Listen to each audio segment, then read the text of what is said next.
Hello my YouTube family, welcome back to my channel. आज मैं आप लोगों के साथ शेयर करूंगा फोटोसिंथेसिस से रिगार्डिंग कुछ एक इन्फॉर्मेशन। इसके लिए मैंने हमारे एक टीचर थे जब मैं अपने एचएस और आईएएस की प्रिपरेशन कर रहा था। तो जब हमारी कोचिंग थी चली हुई तो मैं यूट्यूब में एक चैनल फॉलो करता था, एसएससी कैंपस नाम से एक चैनल है। तो आजकल मैंने उनसे रिक्वेस्ट की कि मुझे आपकी वीडियो चाहिए जो कि फ़ोटोसिंथेसिस पे बेस्ड है।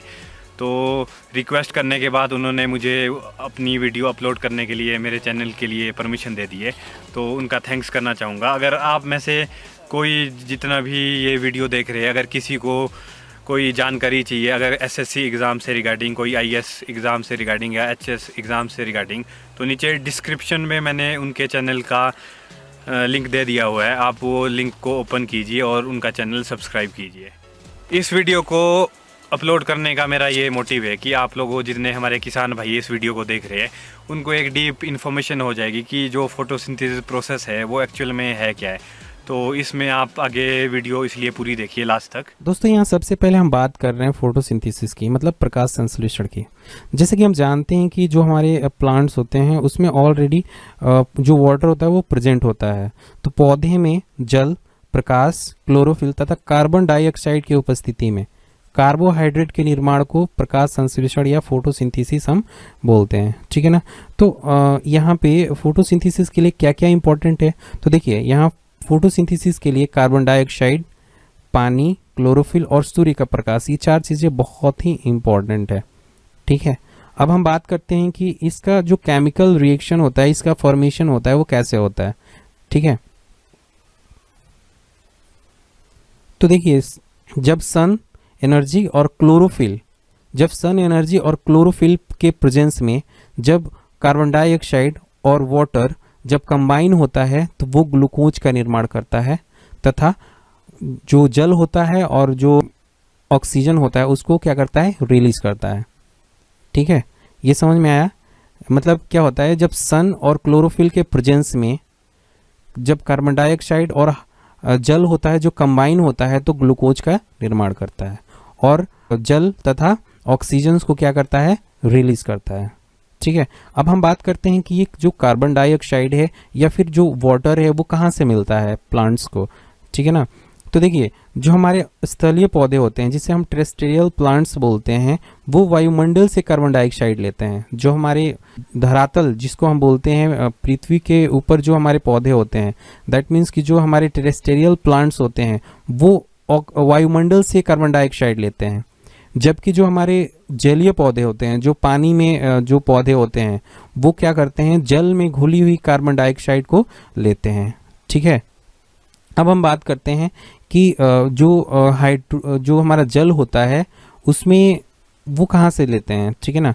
तो देखिए जब फोटोसिंथेसिस के लिए आवश्यक जल पौधों के जड़ों द्वारा अब्जॉर्ब किया जाता है। जो हमारे पौधे होते हैं वो अपने जड़ से क्या करते हैं, अंदर से पृथ्वी के जो हमारे सरफेस होता है उसके अंदर से पानी को स्टैक करते हैं, खींचते हैं, अब्जॉर्ब करते हैं, ठीक है ना।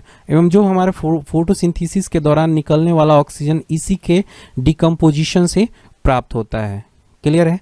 जो हमारा वाटर होता है ना वो ऑस्मोसिस के द्वारा प्लांट के सेल में इंटर करता है। ये चीज़ें समझ में आनी चाहिए कि जो हमारा वाटर होता है वो ऑस्मोसिस के द्वारा प्लांट के सेल में क्या करता है, इंटर करता है, ठीक है ना। अब हम बात करते हैं कि ग्लूकोज का निर्माण कैसे होता है, ठीक है ना।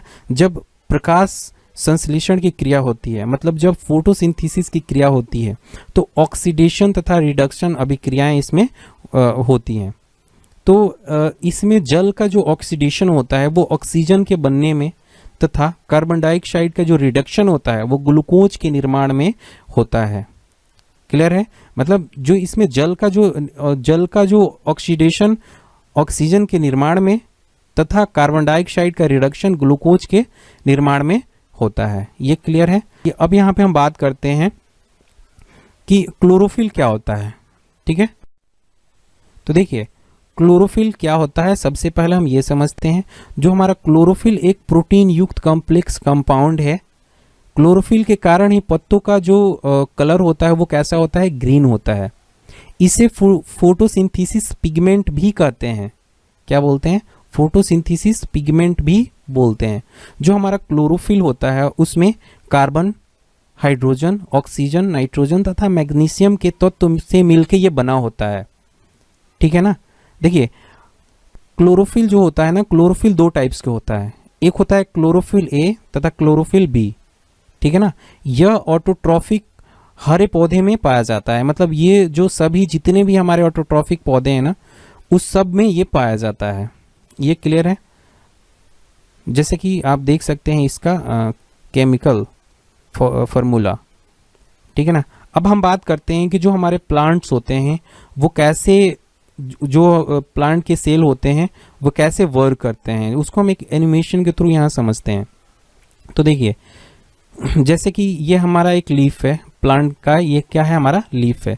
तो जो भी हमारा प्लांट होता है ना वो ऑटोट्रॉफिक होता है। इसका मतलब ये होता है कि वो सनलाइट से एनर्जी को क्या करता है, कैप्चर करता है। तो जितने भी हमारे प्लांट्स होते हैं सब प्लांट्स के अंदर प्लांट क्या होता है, सेल होता है, जिसको क्या होता है हमारे प्लांट सेल होता है। उस प्लांट सेल के पास बहुत सारे ऑर्गेनेल्स होते हैं। क्या होते हैं, ऑर्गेनेल्स होते हैं, क्लियर है।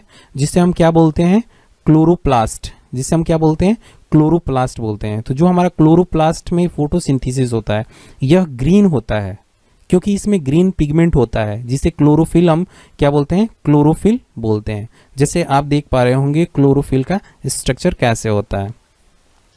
तो पौधे के जिस सेल में क्लोरोफिल पाया जाता है वही फोटोसिंथेसिस में भाग लेता है। ये क्लियर है। मतलब जिस पौधे के सेल में क्लोरोफिल पाया जाता है वही फोटोसिंथेसिस के प्रोसेस में क्या करता है, पार्टिसिपेट करता है, भाग लेता है, ठीक है ना। दोस्तों जैसे कि हम जानते हैं क्लोरोफिल पत्तियों का ग्रीन पिगमेंट होता है, ठीक है। इसके 4 घटक हैं, कौन कौन से, तो chlorophyll A, chlorophyll B, carotene तथा जैतोफिल, ठीक है। इसमें क्लोरोफिल ए एवं क्लोरोफिल बी हरे रंग का होता है, ठीक है ना, और ये ऊर्जा ट्रांसफर करता है। ये क्या करता है, ये जो हमारा फोटोसिंथेसिस होता है उसका ये सेंटर होता है। जो क्लोरोफिल होता है सूर्य के प्रकाश में उपस्थित लाल रंग को सबसे ज़्यादा अवशोषित करता है, मतलब सबसे ज़्यादा ऑब्जर्व करता है। मतलब फोटोसिंथेसिस की जो दर होती है वो लाल रंग में सबसे ज़्यादा होती है और बैगनी रंग में सबसे कम होती है। इस चीज़ को, ये चीज़ इंपॉर्टेंट है, याद रखना ये ज़रूरी है, ठीक है ना। देखिए प्रकाश संश्लेषण की क्रियाएं 2 अवस्थाएं होती है। प्रकाश संश्लेषण के लिए जो हमारा फोटोसिंथेसिस होता है उसकी 2 अवस्थाएं होती हैं, कौन कौन से, तो देखिए फोटोकेमिकल रिएक्शन होता है और दूसरा होता है डार्क केमिकल रिएक्शन होता है, ठीक है। अब इसको हम समझते हैं कि फोटोकेमिकल रिएक्शन क्या होता है और डार्क केमिकल रिएक्शन क्या होता है। फर्स्ट हम बात करते हैं फोटोकेमिकल रिएक्शन की।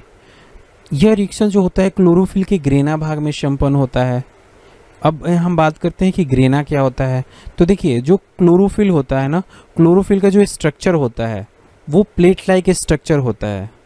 मतलब ये एक कॉम्बिनेशन होता है प्लेट लाइक स्ट्रक्चर का। तो जो हम अगर उसको हम सेपरेट करते हैं, जो एक जो प्लेट लाइक स्ट्रक्चर होता है उसको ही हम क्या बोलते हैं, ग्रेना बोलते हैं, ठीक है। इसका दूसरा नाम भी क्या हम जानते हैं, हिल रिएक्शन के नाम से भी हम इसको जानते हैं। तो दोस्तों जैसे कि हम जानते हैं कि जल के डिकम्पोजिशन के लिए एनर्जी की ज़रूरत पड़ती है। अब वो एनर्जी कहाँ से मिलेगी, तो वो एनर्जी जो होता है सनलाइट, मतलब सूर्य के प्रकाश से वो एनर्जी मिलती है।